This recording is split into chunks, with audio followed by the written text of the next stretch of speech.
Hi, this is Diane Lovetobake, and what we're going to make is French bread. Now, if you are looking for other French bread recipes, I have 3 others on my channel that vary a little bit, so do check them out if you turn out that you don't like this one in particular. I'm going to start off by giving you the recipe. Before we begin the video. You're going to need at least 2 packages. You need 2 packages of active dry yeast, 1 tablespoon of granulated sugar, and you're going to need 2.5 cups of water, and the temperature needs to be about 110 degrees Fahrenheit. You'll need 7 cups of bread or all-purpose flour. I use the all-purpose for this recipe. And 2 teaspoons of salt. And that's about it. It's really an easy recipe. Now, I do make my dough in my bread maker on the dough cycle. If you prefer to make it by hand, then of course feel free. The only thing is, if you're making it by hand, you might need a little bit more flour than the 7 cups that I use in my bread maker. Now I'm going to take out the dough. Now what you're seeing is only half. I made the recipe and I divided it into half. And that's what this loaf. So you're going to get 2 loaves out of this, and they are good sized loaves. So let's shape the bread, okay? All right, I'm just going to put just a little bit of flour on my countertop, okay, and start to shape the dough. I want it to stick a little bit to the countertop so I can make a round ball. Okay. All right. And then I'm just going to push out the air and just shape it a little bit, oblong like that. And then fold over the one side and do the other. Now you might have your own way, of course, of shaping the dough however that you prefer.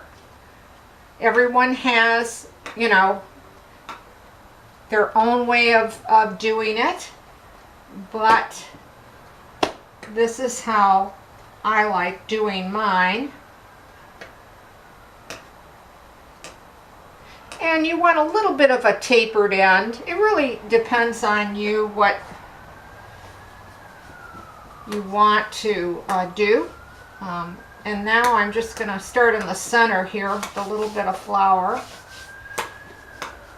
and start rolling it a little bit here with my hands.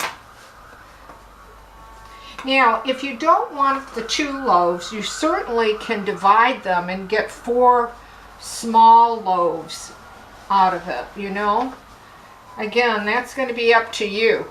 Now, the type of pan, and I try to taper the ends a little bit, but however it comes out. Okay. And I just want to give this another roll here to round it off a little bit more. All right.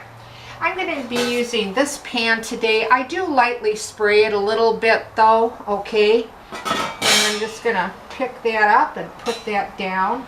I'm going to shape it just to fit my pan. Now, what I like to do, you can do this after it's risen, but I tend to like to do it now. I just beat an egg. You could use egg white. You could certainly just spray the the bread in the oven with water. And I just took a little beaten egg, and I take my brush and I just cover it with the egg wash. Now you can put slashes 3 or 4 slashes in the bread. In this particular recipe today, I didn't want to slash it, but you certainly can do that if you'd like to. Okay, so then as I mentioned, I put my egg wash on there, rather, I should say. Okay, let's set that aside. Now, what you're going to need, of course, is a clean towel, and you'll need to cover that till it doubles in size. Now, depending on the temperature of your kitchen, it could take a half hour, it could take 45 minutes, or an hour. Mine took about an hour today, but my kitchen is cooler.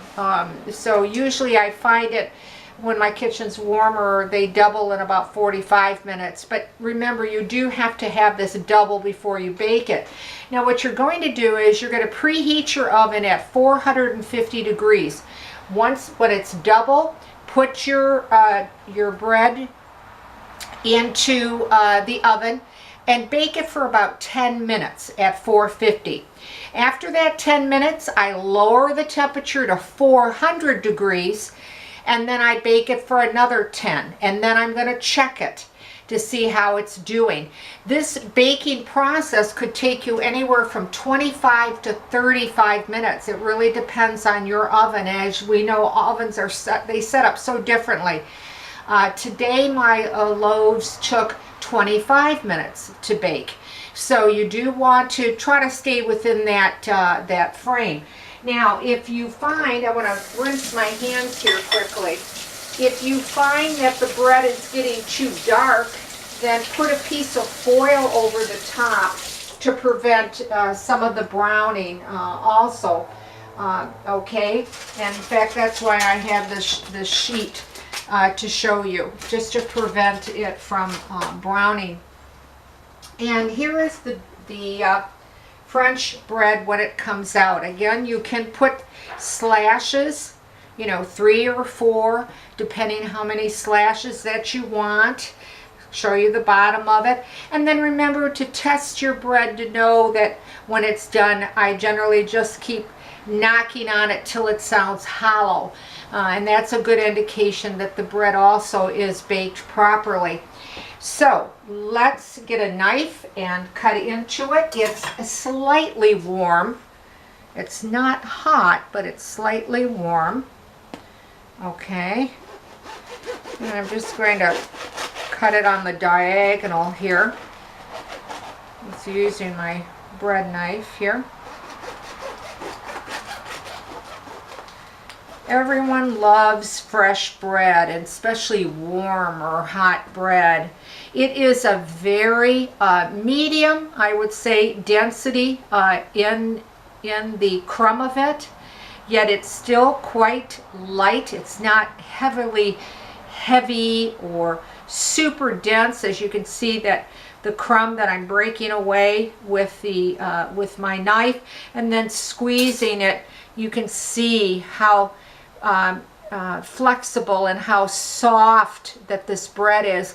So it's not a particular soft inside, but it has texture, but it's not dense and heavy that you're not going to enjoy it. Okay, so, and I hope you can see that even when I'm pressing on it, how it springs right back. It really baked up quite nice, and it really has a nice crumb to it. It really does. And then you can again see it while I'm pressing on the dough, how it comes right back. What a delicious loaf of bread, and it's so easy to make, especially if you do it with a machine.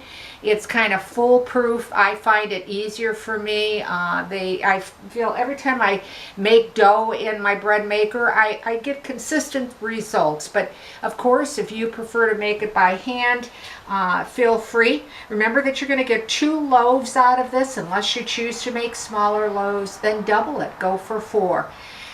So there we have it. I want to tell you to please watch my videos on Diane Lovetobake on YouTube. So many people these days are copying videos and taking them to other sites and claiming them theirs, and they're not. So I really appreciate you watching my videos solely on YouTube. Also, if you try this bread and you like it, well, leave a comment, because I really like to hear from you. But I also want to tell you that when you do watch me solely on YouTube, when you write to me or comment, I will get that. I will get that message, and I'm able to answer you or answer the question or to thank you for watching. But I won't get those comments, and many times that's what's sad about people that are taking videos that don't belong to them. You write to me, I find them on these sites, and I can't answer you. So please, I really appreciate you watching Diane Lovetobake on YouTube. If you like this recipe, well, I'd appreciate a like or ringing the bell, or even better, if you're so inclined, subscribe to my channel. Out of a little over 13,000 subscribers, I thank all of them so much for watching and supporting Diane Lovetobake on YouTube. Thanks again for watching, and I'll see you soon.